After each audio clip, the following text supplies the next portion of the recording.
लक्ष्मण द्वारा सीता जी को बड़े दुख से उन्हें उनके त्यागे जाने की बात बताना। मल्लाहों की वह नाव विस्तृत और सुसज्जित थी।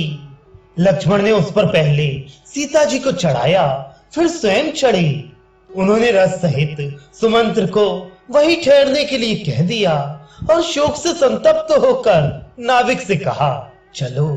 तदनंतर भागीरथी के उस तट पर पहुंचकर लक्ष्मण के नेत्रों में आंसू भर आए और उन्होंने मिथिलेश कुमारी सीता से हाथ जोड़कर कहा, विधि नंदिनी, मेरे हृदय में सबसे बड़ा कांटा यही खटक रहा है कि आज रघुनाथ जी ने बुद्धिमान होकर भी मुझे वह काम सौंपा है जिसके कारण लोक में मेरी बड़ी निंदा होगी।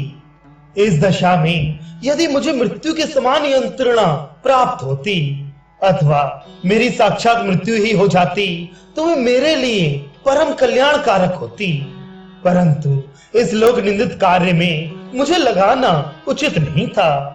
शौर्य, आप प्रसन्न हो, मुझे कोई दोष ना दें। ऐसा कहकर लक्ष्मण हाथ जोड़े हुए पृथ्वी पर गिर पड़े।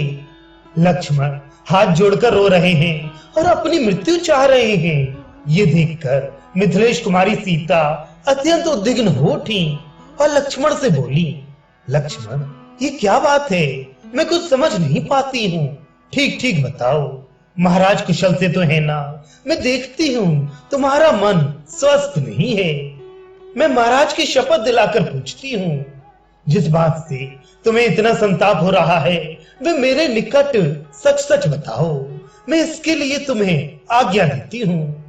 विधि नंदिनी के इस प्रकार प्रेरित करने पर लक्ष्मण दुखी मन से नीचे मुंह किए अश्रु गदगद कंठ द्वारा इस प्रकार बोले, जनक नंदिनी, नगर और जनपद में आपके विषय में जो अत्यंत भयंकर अपवाद फैला हुआ है उसे राजसभा में सुनकर श्री रघुनाथ जी का हृदय संतप्त हो उठा और वे मुझसे सब बातें बताकर महल में चली गई।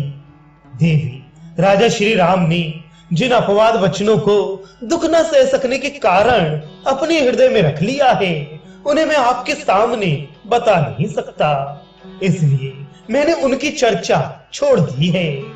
आप मेरे सामने निर्दोष सिद्ध हो चुकी हैं, तो भी महाराज ने लोकोपवास से डरकर आपको त्याग दिया है।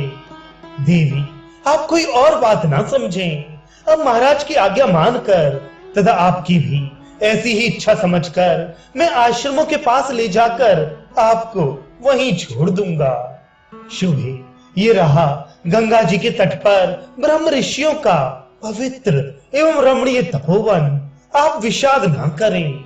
यहाँ मेरे पिता राजा दशरथ के घनिष्ठ मित्र महायशस्वी ब्रह्म ऋषि मुनिवर वाल्मीकि रहते हैं। आप उन्हीं महात्मा के चरणों की छाया का आश्रय ले यहाँ सुखपूर्वक रहे। जनकात्म जी, आप यहाँ उपवास परायण और एकाग्र हो निवास करें। देवी, आप सदा श्री रघुनाथ जी को हृदय में रखकर पातिव्रत्य का अवलंबन करें। ऐसा करने से आपका परम कल्याण होगा।